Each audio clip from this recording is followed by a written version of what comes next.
일상생활 속에서 활용 가능한 연구에 기반한 정보를 공유하고자 학교와 사회 서비스 현장 전문가들이 창설한 K4 Wise 11번째 포럼을 시작하겠습니다.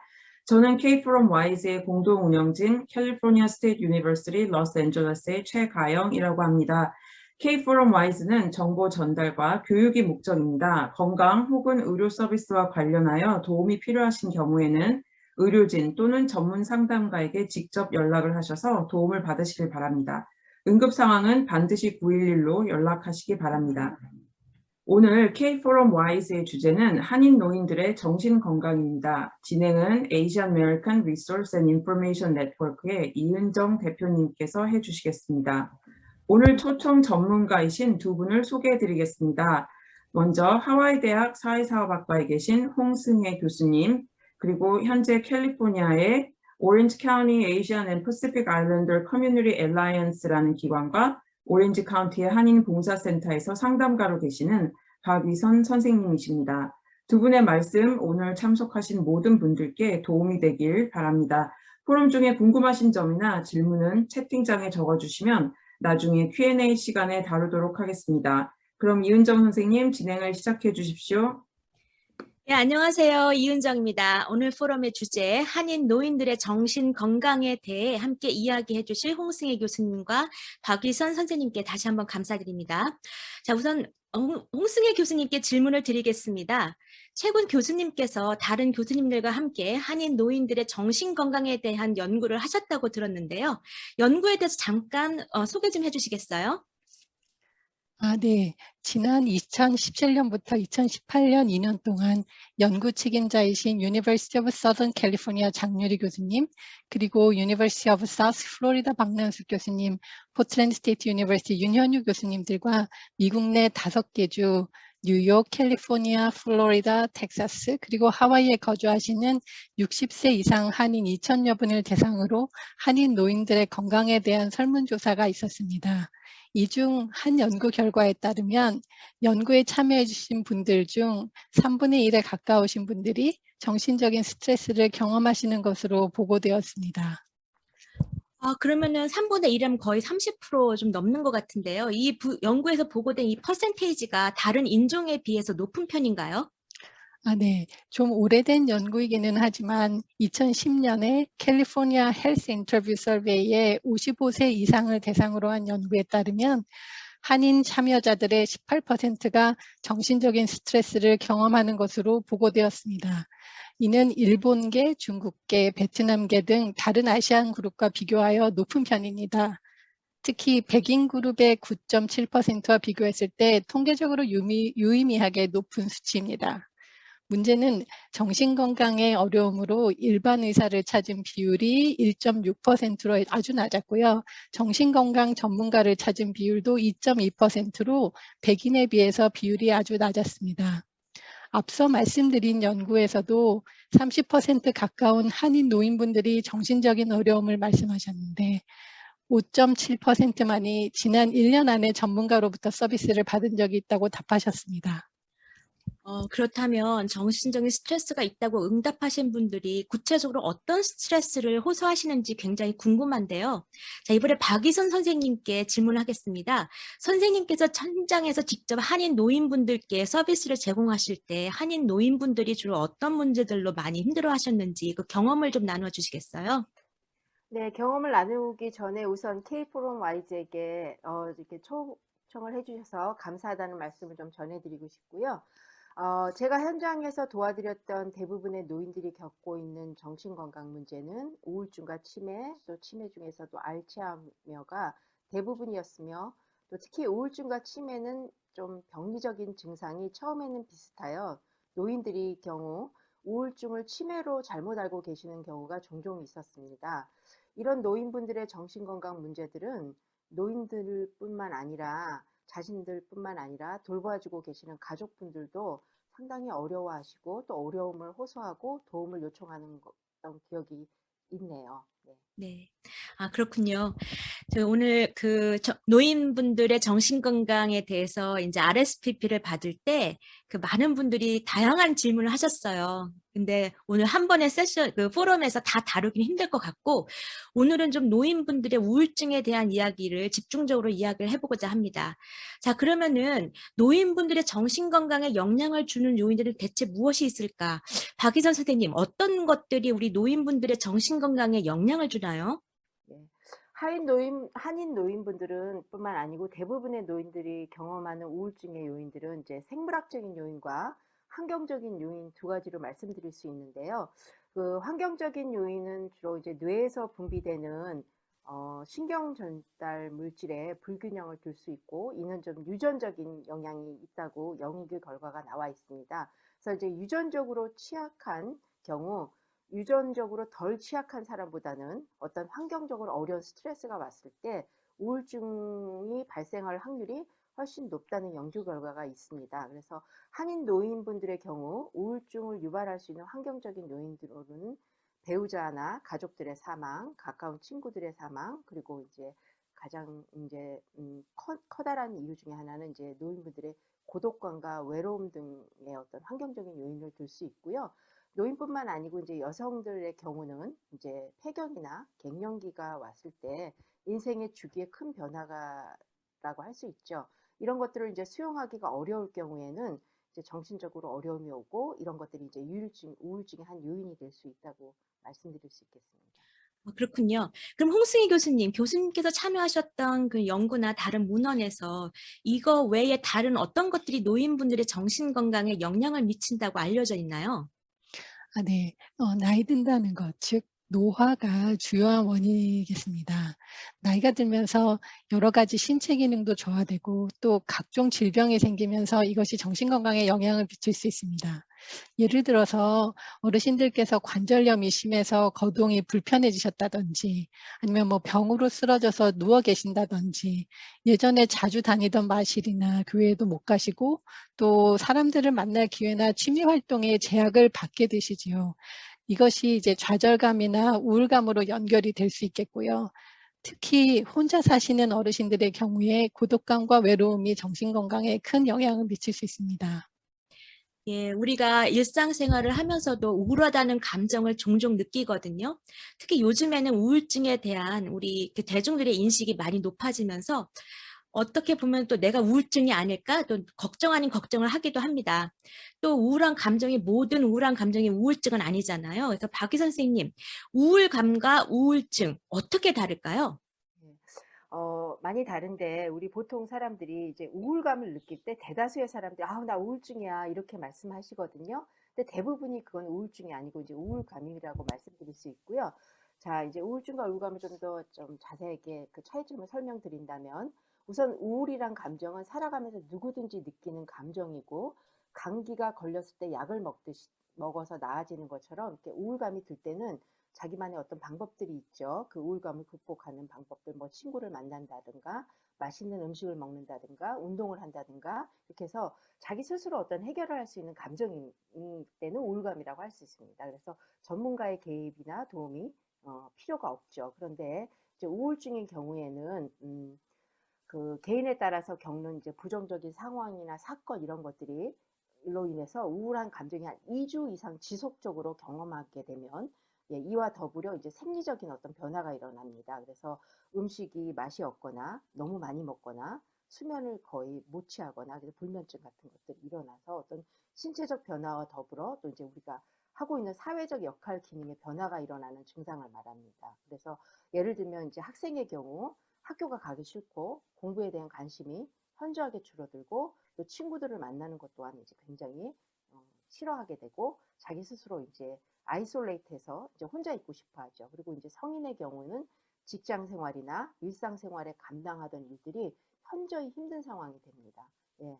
그래서 이 본인이나 가족이 우울증인지 아닌지 여부를 좀 쉽게 판단할 수 있는 두 가지 경우를 좀 오늘 말씀을 드린다면, 이제 우울증을 겪고 있는 분들은 아침에 기상을 해야 하는 경우에, 이제 직장이나 학교를 가야 돼서 이제 학교에 기상을 해야 되는 경우에 너무 일어나기가 싫은 거예요. 눈을 뜨기가 싫고, 학교를 생각하면 머리가 아프고, 직장을 생각하면 머리가 아프기 시작합니다. 그리고 이제 평상시에 즐겨하고 좋아했던 활동 등이 하기 싫어진다면 역시 우울증이 아닌가를 한번 생각해 보셔야 되고, 또 노인들의 경우 잘 나가던 노인회관이나 노인회관이 가기 싫고, 또 만나던 가족들을 만나는 걸 자꾸 기피하게 되고, 노인 아파트에 같이 사시는 분들, 제가 이제 노인 아파트 분들을 도와드리다 보면은 같이 사시는 분들이 이렇게 잘 어울려 다니시는 분들이 갑자기 만나는 게 싫어지시고, 평상시에 즐겨하던 활동에 흥미를 잃을 경우 이게 이제 우울증이 아닌가를 의심해 보셔야 합니다. 그렇군요. 오늘 포럼에 등록해 주신 분들은 사실 30대부터 다양한 연령층이거든요. 그러면은 우리가 몸과 마음이 건강한 노년을 어떻게 준비하는 것이 좋을지 좀 궁금해집니다. 네. 꼭 우울증이라는 건 되게 다양한 모든 연령대에 올 수도 있는 거니까요. 박희 선생님, 어떤 조언이 있을까요? 네. 우울증뿐만 아니고 어떤 정신 건강뿐만 아니고 우리가 인생을 살아가면서 누구든지 우리가 몸과 마음이 건강하게 살고 싶은 염원은 우리 모두 누구에게나 있는 것 같습니다. 그래서 우리 그 몸과 마음이 건강한 노년을 준비한다는 건 그냥 노년이 돼서 갑자기 준비하는 게 아니고 인생을 살아가면서 전반적으로 늘 준비해야 하는 인생 수업과 같은 것이 아닐까라고 좀 생각해 봅니다. 그래서 우선 건강한 노인의 생활을 위해서는 젊었을 때부터 꾸준한 운동으로 신체적 건강을 준비하셔야 하고요. 운동이 생활화돼야 할 것 같습니다. 운동이 정신 건강에 좋다는 것은 많은 연구에서 밝혀진 사실들이고 또 우리 많이들 알고 계시잖아요. 그래서 실제로 우울증이나 불안증과 같은 정신적인 어려움으로 상담을 하는 경우 그 치료 방법 중에 하나가 상담가들이 반드시 권하는 것이 밖에 나가서 햇볕을 보고 걷거나 아니면 운동을 하는 것을 꼭 치료적 개입으로 저희들이 권하는 방법입니다. 그래서 첫 번째는 운동을 하시는 거고요.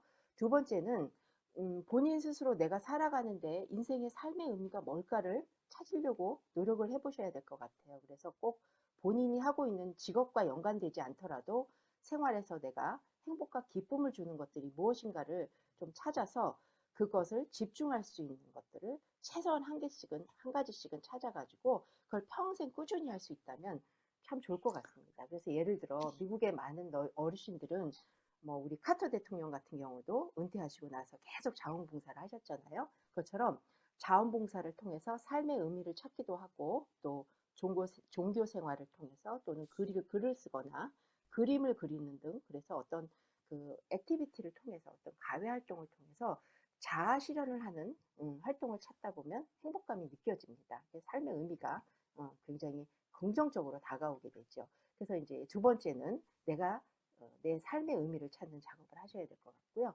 이제 마지막으로는 요즘 많이 이제 관계 심리학 쪽에서도 많이 굉장히 연구가 되어지고 강조하는 것들인데요. 관계 맺기를 통해서 더불어 살아가는 생활 방식을 만드는 것입니다. 그래서 가족 위에 사람들과 이제 깊은 삶의 속 깊은 내 마음에 갖고 있는 이야기를 나눌 수 있는 중요한 사람들을 만드는 것이 노후뿐만 아니고 인생에 있어서 커다란 자원이 될 수 있죠. 그래서 이러한 세 가지 준비가 된 사람들은 우리 요즘 또 많이 얘기되고 있는 회복 탄력성, 영어로 리질리언스라고 하죠. 이런 리질리언스, 회복 탄력성이 높아서요. 이런 분들은요. 어떤 삶의 어려움이 왔을 때, 이번과 같이 이런 코비드가 왔을 때도 많이 극복하는데 이런 것들을 세 가지를 준비하시지 않으신 분들보다는 극복하는데 훨씬 더 어려움이 있습니다. 그래서 삶의 어려움이 닥쳐도 쉽게 회복할 수 있는 힘을 가질 수 있습니다.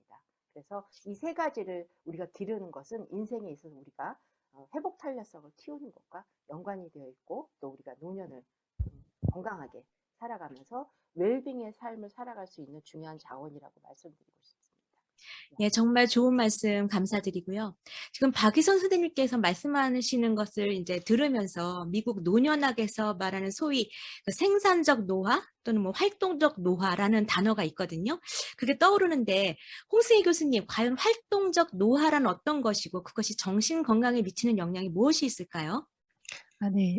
박예선 선생님께서 방금 말씀하신 것이 모두 포함되는 학문적 개념이 활동적 노화입니다. 예전에는 노인층의 생산활동, 즉 일하는 노동을 장려하는 측면에서 생산적 노화라는 개념을 학계에서 주로 썼다면요. 지금은 노인분들의 은퇴 후 직업 활동이라든지 자원봉사 하시는 등의 사회 참여 활동과 더불어서 지속적으로 배우는 평생 교육의 활동까지 포함해서 활동적 노화라는 개념을 쓰고 있습니다. 노인분들이 일이나 자원봉사를 통해서 사회의 일원으로 지역사회에 직접 기여하시고 다른 사람들과도 관계 맺는 보다 적극적인 활동을 장려하는 거죠. 그래서 예를 들어서 노인분들께서 일생을 살아오시면서 쌓아오신 지식이나 기술, 경험 등을 가지고 다른 분들과 자원봉사하시는 중에 또 좋은 유의미한 관계를 맺어가시는 거고요. 그리고 뭐 스마트폰 쓰기라든지 컴퓨터 사용이라든지 계속 배우시면서 활동적인 노화 과정을 채워나가시고 의미 있고 아름다운 노후를 보내시는 활동적인 노화 과정이 신체적 건강은 물론 정신 건강을 유지하는 데 아주 긍정적인 영향이 있다는 연구 결과들이 있습니다. 아, 그렇군요. 정신 건강을 위해서 신체적 활동 또는 건강 관계 유지하는 거 정말 중요한 것 같습니다. 그러면 이제 조금 주제를 좀 바꿔서요. 홍승혜 교수님, 아까 연구 결과를 이야기해 주셨을 때 많은 한인 노인분들이 서비스를 받는 경우가 좀 적다고 말씀하셨어요. 그 이유가 뭘까요? 네, 우선 어르신들의 경우에 어디서 어떤 서비스를 제공하는지 잘 모르시는 경우도 많고요. 그리고 자칫 정신건강 문제를 어디 정신병원에 입원해야만 하는 심각한 문제로만 여기실 경우에 도움받기를 꺼려 하시게 되죠. 그리고 다른 질병으로 인해서 거동이 불편하시거나 교통에 제한이 있으신 경우에 역시 노인분들이 전문가로부터 서비스 받는 데 어려움을 가지십니다. 네. 현재 우리가 좀 다른 세상에 살고 있죠. 코로나 19이라고 하는 좀 질병을 같이 이제 우리 사회적으로 겪고 있는데요. 이러면서 더 우리 한인 노인분들, 뭐 전반적인 모든 노인분들이 정신건강 서비스 이용에 영향을 미치고 있다고 하는데 좀 더 설명을 해주시겠어요? 네. 그 작년 초에 코비드-19 시작된 이후에 조금 전에 말씀드린 것 이외에 더 다른 어려움이 생겼어요. 많은 도시가 락다운됐고 또 소셜 디스턴싱, 사회적 거리 두기를 실시하면서 노인분들의 외출에 제한이 있을 수밖에 없었잖아요. 그래서 많은 서비스가 온라인으로 제공되면서 노인분들이 전문적인 서비스를 찾으시거나 또 이용하시는 것이 더욱더 어려워졌습니다. 그래서 코비드-19과 이에 따라서 또 테크놀로지 사용을 많이 요구하니까 전문적인 서비스에 대한 접근성을 어렵게 만들었고 또 어르신들의 대인 관계에도 커다란 영향을 미쳤습니다. 제가 사와이에 살고 있는데요. 여기만 하더라도 노인분들께서 한국어로 이용할 수 있는 서비스가 많이 부족한 형편입니다. 그래서 한인분들이 많은 뉴욕이나 캘리포니아에는 노인분들의 정신건강을 위한 한국어로 된 서비스가 상대적으로 많은데 한인분들이 많지 않은 지역에 살고 계신 어르신들께서는 더 많은 어려움을 경험하시는 것이 사실입니다. 아, 그렇군요. 그럼 박희 선생님, 선생님께서는 그동안 노인분들이나 또 다른 한인분들 뭐 이렇게 지역의 분들한테 서비스를 제공하셨는데 그 한인 노인분들 중에 어떤 분들께서 그동안 정신건강 프로그램을 이용하시던가요? 그 분들을 좀 알고 싶네요. 예, 제가 이제 일하고 있는 캘리포니아 오렌지 카운티 같은 사시는 분들 같은 경우는 예, 저희 기관에서 이제 노인들을 대상으로 해서 정신건강 서비스나 프로그램을 제공하고 있는데요. 저희 기관에서 제공하는 프로그램을 이용하시는 그 노인분들은 대부분이 이제 노인 아파트에 사시는 분들이 많았고요. 저희가 서비스를 제공하면서 제가 가장 안타깝고 힘들었던 점 중에 하나는 이제 노인 아파트 같은 경우는 많은 분들이 사시고 그래서 저희들이 홍보하거나 이렇게 어떤 그 정보를 주기에 그렇게 어렵지가 않았어요. 그 아파트에 사시는 그 서비스를 제공하시는 소셜워커께서 저희가 리소스를 제공하니까 어렵지 않았는데 어려웠던 부분 또 안타까운 어떤 부분들은 이제 댁에서 혼자 사시거나 예, 아니면 가족들과 살고 계시지만 거의 대부분의 시간을 혼자 보내시는 분들이 사실은 더 필요하신 분들이거든요. 이 정신건강 서비스나 어떤 이런 리소스들이. 근데 이런 분들한테 홍보를 하는데, 홍보하고 연결하는데 그 제약이 있는 거예요. 그래서 그런 부분들에 있어서는 참 제가 안타깝고, 또 그 조그만 도시들보다는 아무래도 캘리포니아나 뉴욕 같은 경우에는 조금 더 한인 서비스가 조금 더 노인들을 위한 한인 서비스가 이용하시기가 좀 용이하지 않았을까 그렇게 생각이 되어집니다. 네. 예, 지금 말씀하신 것처럼 보다 많은 한인 노인분들에게 정신건강에 대한 교육과 그리고 홍보를 좀 해야 될 것 같아요. 그러면 선생님, 다시 아까 홍승혜 교수님께서 이제 한인들이 많지 않은 지역에 사시는 어르신들이 겪으실 수 있는 어려움에 대해서 말씀하셨잖아요. 지금 선생님도 그걸 말씀하셨는데, 네. 그런 지역에 사시는 분들한테 좀 해주실 조언 같은 게 있을까요? 예. 이제 좀 작은 도시에 사시는 분들 그런 곳에는 아무래도 한국말로 되어 있는 서비스가 적다 보니까 도움을 받으시기가 좀 어려우실 거고 또 사실은 우리 노인분들을 돕기 위해서는 이제 이 미국 안에 살고 계신 노인분들을 돕기 위해서는 두 가지의 어떤 점들이 이제 제약이 있는 거죠. 예를 들면 이제 문화적인 배리어가 문화적인 어떤 어려움이 있으시고 미국 문화에 대해서 이해를 하셔야 되기 때문에 그다음에 이제 언어적인 문제가 있다 보니까 미국 안에 있는 많은 그 노인들을 위한 프로그램들을 너무나 많지만 서비스를 받는 것이 어려워요. 그래서 곳곳에 작은 도시에 살고 있고 어떤 프로그램들이 많지 않은 노인분들을 도울 수 있는 도울 수 있는 어떤 자원이라면 요 근래 그래도 코비드 이후에 굉장히 텔레헬스라 그래서 인터넷을 통해서 상담을 해주는 것들이 굉장히 많이 보편화되어 있습니다. 그래서 만약에 작은 도시에 있어서 이런 것들 활용을 못 하신다라면 그 뉴욕이나 캘리포니아의 큰 도시에 있는 그런 그 상담가를 통해서 온라인을 통해서 전문 서비스를 좀 받을 수 있지 않을까 하는 생각을 좀 해보는데요. 그런데 이제 그 텔레이스를 통해서는 타주에 있는 우리 캘리포니아주 같은 경우는 타주에 있는 분들에게 상담 서비스는 제공할 수가 없어요. 법규적으로. 그렇지만 저희가 건강에 관한 어떤 자문이나 그 교육 같은 경우는 얼마든지 텔레헬스로 다른 지역에 살고 계신 분들을 인터넷으로 정보를 제공할 수 있습니다. 그래서 그런 것들을 조금 좀 노인분들께 홍보가 되어져서 노인들이 좀 연계가 되어진다면 서비스를 좀 받을 수 있지 않을까 그렇게 생각이 좀 듭니다. 예.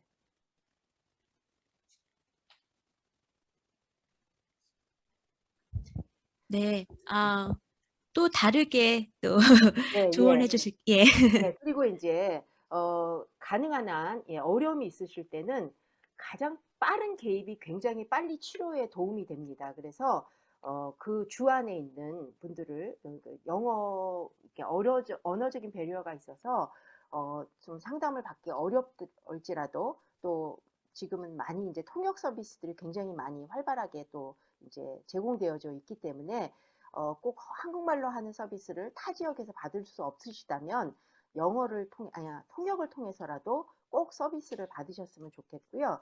요즘에는 이제 메디케어를 가지고 계신 경우에 1년에 한 번 우울증 테스트를 무료로 받을 수 있습니다. 그래서 전문가 상담인 경우에 비용의 20%를 본인이 부담하셔야 하고요.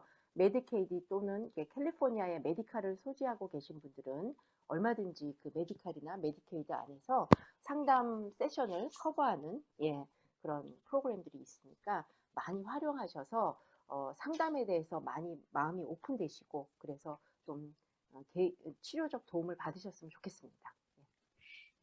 예, 오늘 이렇게 들으신 분들이 좀 이렇게 보다 많은 정신 건강에 대해서 좀 인식을 높이고 그 다음에 전문적인 서비스를 받을 수 있도록 했으면 좋겠습니다. 그리고 주변에도 많이 알려주시고요.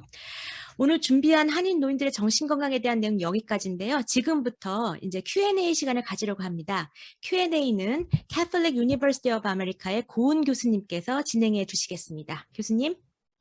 네, 홍승혜 교수님, 박희선 선생님, 오늘 유익한 내용 다시 한번 감사드립니다. 저희가 사전 등록 때 많은 분들이 질문을 해주셨는데요. 그중에서 저희가 최대한 오늘 포럼 내용과 중복되지 않는 내용을 위주로 질문을 드리도록 하겠습니다. 저희가 받은 질문 중에 치매에 관한 내용이 굉장히 많았는데요. 박희선 선생님, 아까도 말씀해 주셨는데 치매의 전조 증상과 치매의 증상과 우울증을 구분하기가 어려울 경우가 종종 있다고 하셨는데 치매와 우울증을 어떻게 구분할 수 있을까요? 네, 우선 이제 치매와 우울증의 커다란 차이점은 이라고 말씀드릴 수 있는 것은 우울증 같은 경우는 감정의 문제가 일어나서 어떤 신체적 어려움까지 오는 것이고요.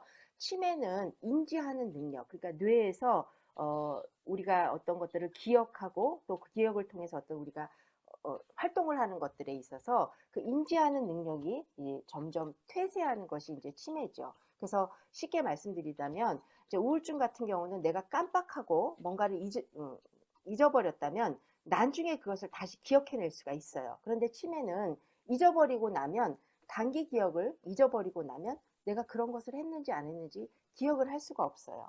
그래서 왜 치매와 우울증이 혼돈이 좀 많이 혼란스럽고 혼돈을 하시냐면 두 가지 다 전조 증상이 우울증이나 치매나 우울증 같은 경우는 두 가지가 다 집중력이 굉장히 이게 떨어집니다. 그래서 집중력이 떨어지다 보니까 우울증 같은 경우도 기억하는 것이 어렵고 치매는 어떤 뇌의 문제를 해서 기억하는 것이 어려워요. 그러니까 노인분들 같은 경우는 우울증에 걸렸을 경우도 치매로 잘못 진단이 될 수도 있는 거죠.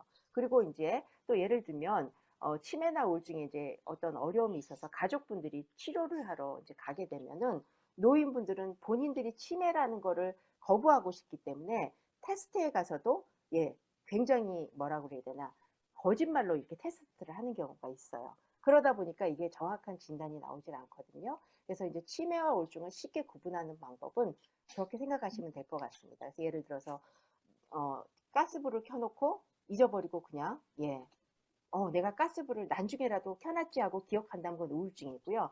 그거를 기억하지 못한다면 또 냉장고에 키를 넣어놓고 기억하지 못한다면 이런 것들이 이제 치매일 수 있죠. 그래서 기억력에 많은 차이점이 있습니다. 그래서 우선은 쉽게 그렇게 구분할 수 있고요. 정확한 진단을 받으시려면 정신과 닥터를 만나셔서 테스트를 통해서 내가 치매인지 우울증인지 그래서 이 두 가지 질병 어려움 모두 다 조기 개입을 통해서 빨리 진단을 받으면 받을수록 치매는 그 악화되는 속도를 낮출 수가 있습니다. 그래서 굉장히 치매는 조기 개입이 굉장히 필요합니다. 예, 선생님 대답 감사드립니다. 이렇게 좋은 유익한 정보가 많은 분들께 됐을 것 같아요. 이번에는 홍승혜 교수님께 질문을 드리겠습니다. 제가 질문을 그대로 읽어드릴게요. 한국 사회와 미국 사회에서의 에이지즘의 차이, 그리고 에이지즘이 정신, 신체 건강에 미치는 영향에 대해 궁금합니다. 라고 해주셨는데요. 이 에이지즘이라는 단어가 많은 분들께 생소할 수도 있을 텐데요. 그 단어가 무엇을 뜻하는지, 또 그게 어떻게 영향을 미치는지에 대해서 간략하게 대답해 주시겠어요? 네네. 세계보건기구, 그러니까 WHO에 따르면 에이지즘은 연령을 이유로 갖게 되는 자기 자신뿐만 아니라 또 다른 사람들에 대한 고정관념, 편견, 차별을 말합니다. 첫 번째 고정관념, 영어로 스테레오타입은 how we think, 우리가 어떻게 생각하는지. 그리고 두 번째 편견, prejudice는 how we feel, 우리가 어떻게 느끼는지. 그리고 세 번째로 차별, discrimination, how we act, 우리가 어떻게 행동하는지 연령에 대해서요. 그렇게 세 부분으로 개념이 나뉘어집니다. 그래서 에이지즘 연령주의는 모든 연령에 해당되지만 주로 나이가 많음, 나이 듦에 대해서 특히 노인에 대한 차별로 자주 사용되고 있습니다. 올해 3월 유엔에서 에이지즘은 어느 한 나라나 사회에 국한된 현상이 아닌 전 세계에 걸쳐 있는 글로벌 챌린지다라고 공표했습니다. 그리고 에이지즘이 좋지 않은 신체 및 정신 건강 상태를 이야기하고 또 사회적으로 고립하게 만들고 이른 죽음과 관련 있는 등 정신, 신체 건강에 부정적인 영향을 준다고 발표했습니다. 그래서 나이 듦에 대한 부정적인 태도나 그리고 사회의 편견, 차별에서 오는 무력감, 상실감, 무가치함, 또 허무감이 우울감이나 우울증을 생기게 하기도 하고요. 나이 듦에 대한 불안감도 야기시킬 수 있습니다. 올해 발표된 50에서 67세, 즉 중장년, 노년 초기 대상 연구에서 에이지즘과 아까 좀 전에 말씀드린 나이 듦에 대한 불안감을 다루었는데요. 이 불안감이 고독감과 우울 증상과 유의미한 관련이 있고요. 또 재밌는 것은 에이지즘, 즉 노인에 대한 부정적 태도 점수가 높을 경우에 이 노화 불안감이 고독감과 우울 증상에 주는 영향이 훨씬 더 크다고 밝혀졌습니다. 예, 교수님 답변 감사드립니다. 이제 저희가 많은 경우에 이렇게 나이 드는 거에 대한 두려움이 많은데 이제 나이 듦에 대해서 이제 다른 시각으로 바라보는 게 굉장히 중요할 것 같다는 생각이 듭니다. 이번 질문은 박희선 선생님께 드리겠습니다. 저희가 이제 노인분들의 우울증에 대해서 이야기를 많이 나눴는데요. 우울증을 예방하기 위해서 아니면 극복하기 위해서 일상생활 속에서 실천할 수 있는 것들이 있으면 알려주시겠어요? 선생님 거기 우리 PPT 스크린을 좀 띄워주실 수 있으세요? 예, 예, 예. 노인 우울증 예방을 위한 제안, 그래서 이렇게 네, 한 10가지 정도가 적혀 있는데요. 혹시 이거를 지금 듣고 계신 분들을 좀 적으실 수 있으면 적으셔서 이렇게 냉장고에 좀 붙이셔가지고 매일 아침에 일어날 때마다 한번 읽어보시면 좋을 것 같아요. 특히 이제 우리 노인분들 같은 경우는 소리 내서 읽으시면서 본인의 읽는 소리를 들으면 뇌에 어떤 자극을 주기 때문에 치매 예방에도 상당히 좋습니다. 그래서 제안을 좀 저하고 하나씩 좀 읽어 나가 보면요. 단 음식을 삼가라고 되어 있습니다. 그런데 이게 연세 드신 분들뿐만 아니고 우리 젊은 사람들도요. 굉장히 스트레스를 받으면 단 걸 먹고 싶어 해요. 근데 사실은 그 순간에는 단 걸 먹고 나면 약간의 우울감이 떨어지는 듯 하지만 나중에 다시 또 우울해집니다. 그래서 사실은 더 역효과가 나요. 그래서 노인분들은 단 음식을 삼가하는 게 좋을 것 같고요. 그 다음에 이제 육류를 적게 먹어라라고 되어 있습니다. 근데 사실은 양질의 여기 밑에 가면 단백질을 먹으라고 되어 있죠. 그래서 사실은 육류를 적게 드시되 양질의 육류를 드시는 거는 우울증 예방에 또 좋을 수 있습니다. 그래서 담배를 끊어야 되는 건 뭐 모두가 알고 계실 거고요. 그래서 담배나 이런 카페인 같은 경우는 아주 좋지 않고요. 특별히 이제 우리 시니어분들도, 노인분들도요, 커피를 좋아하시는 분들이 계시더라고요. 그래서 커피를 드신다면 아침에 한 잔 정도가 가장 좋고요. 아주 주의하셔야 될 부분은 우리가 잠들기 3시간 전에는 절대로 커피를 드시면 안 됩니다. 그래서 카페인이 뇌에 자극을 주기 때문에 다시 잠자리로 들어가시는 것이 굉장히 어렵고요. 제가 노인분들을 도와드릴 때 보면 의외로 우울증이 없으신 분들도 불면증을 호소하시는 노인분들이 참 많으셨어요. 그래서 카페인은 우울증이 아니더라도 노인분들이 깊은 숙면을 하시는데 방해가 되니까 안 드시는 게 좋을 것 같습니다. 그 다음에 등푸른 생선, 이게 단백질이 많죠. 그래서 고등어 같은 생선들을 구우셔서 많이 드시면 좋을 것 같고요. 아까도 말씀드렸죠. 양질의 단백질, 두부 같은 거, 콩 같은 거 많이 드시면 우울증 예방에 좋고요. 그 다음에 물은 하루에 8잔 이상 마셔라. 우리 몸이 75% 이상이 물이 되어 있기 때문에 물은 우리에게 굉장히 중요합니다. 그런데 제가 이제 노인분들을 도와드리다 보면 물을 많이 드시는 게 건강에 좋고 우울증 예방에도 좋습니다라고 말씀드리면 물을 많이 마시면 화장실을 너무 많이 자주 가서 괜찮다라고 그렇게 말씀하시는데요. 그래도 화장실을 좀 자주 가시더라도 우울증이 안 걸리는 게 훨씬 좋으니까 뭐 우울증 예방뿐만 아니고 물을 많이 마시는 건 굉장히 우리 건강에 좋습니다. 그래서 물을 많이 드시고요. 비타민제를 충분히 복용하시고요. 그 다음에 햇볕을 하루 20분 이상 쬐라. 그래서 이 햇볕을 쬐시면서 걷는 거 이상 좋은 것이 없죠. 그래서 햇볕을 쬐시면 쬐시면서 통해서 비타민 D가 우리 몸에 들어오기 때문에 우울증 예방뿐만 아니고 우리 뼈에도 굉장히 도움이 됩니다. 그래서 햇볕을 쬐시면서 또 친구분과 걷는다면 훨씬 더 좋겠죠. 이야기를 나누시면서 웃으시면서 그러면 우울증 예방에 훨씬 도움이 될 것 같고요. 걷는 거 외에 운동을 조금 더 하실 수 있다면 간단한 운동을 하시면 우울증 예방에 아주 좋을 것 같고요.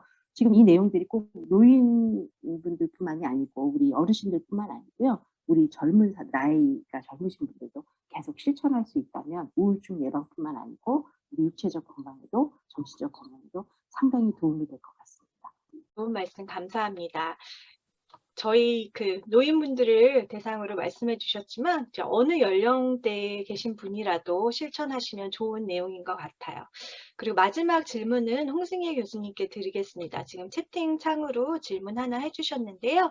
아까 교수님께서 말씀하신 연구 결과와 관련해서 궁금하신 점을 물어봐 주신 것 같아요. 이제 아시아 그룹 중에서도 한국인이 다른 그룹과 좀 다른 이유가 뭘까 궁금하다고 질문을 해주셨는데 간단하게 대답해 주실 수 있을까요? 네네. 제가 말씀드렸던 다른 아시안 그룹들과의 컴패리슨은, 비교는 리뷰한 스터디에서 나온 결과인데요. 캘리포니아 헬스 인터뷰 서베이, 그러니까 CHIS 데이터를 쓴 솔킨 닥터의 2011년에 발표된 페이퍼에 있는데요. 한인 어르신들 이유에 대해서는 안 나와 있고 디스크립티브 스터디입니다. 그리고 모두 1세대 이민자 대상인 통계는 아니고요. 그냥 네, 에스니시티만 물어본 그런 연구였습니다. 네, 감사합니다. 그럼 오늘은 이것으로 Q&A 시간을 마치도록 하겠습니다. 홍승희 교수님, 박이선 선생님 오늘 시간 내어주셔서 다시 한번 감사드립니다. 이은정 박사님께서 공지사항 몇 가지 알려드리고 오늘 세션 마무리하도록 하겠습니다.